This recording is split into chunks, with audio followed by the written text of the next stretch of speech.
Typical avoidance behaviors. Do you know someone who expresses several avoidance behaviors? Or are you worried that you may be exhibiting some avoidance behaviors? Read on to find out more information on typical avoidance behaviors. Avoiding certain situations. This is the most accessible type of avoidance to spot. Situational avoidance is when an individual will avoid specific locations, situations, or people because of poor past experiences or anxiety. If you have that one friend who always asks who will be there before they agree to attend an event, they're probably trying to avoid the situation. Cognitive avoidance. This one isn't as easy to diagnose in others, but this is one you may see in yourself.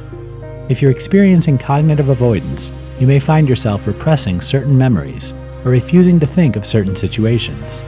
A sure sign you are cognitively avoiding something is if you start thinking about something and then tell yourself to not think about whatever subject you are thinking about.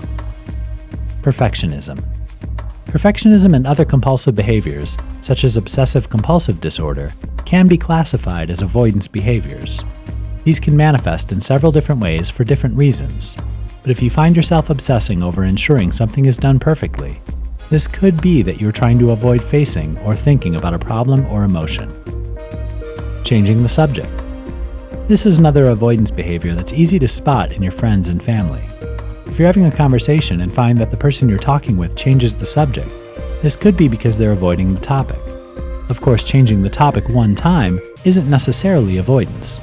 Still, if they continually change the topic when a particular subject is brought up, this is a sure sign of avoidance. Inappropriate emotions. Sometimes, when you don't want to face a certain behavior or emotion, you'll replace it with a different feeling. For example, people who feel sad about something may avoid the emotion by becoming angry at the slightest occurrence. Although this is easier to see in yourself than others, you can spot this avoidance behavior in a friend when their emotions may not match the situation. These are the most common and easiest avoidance behaviors to see, but this certainly isn't all of them. When you think someone or yourself may be exhibiting avoidance behaviors, it's important to investigate further to discover what may be going on beneath the surface.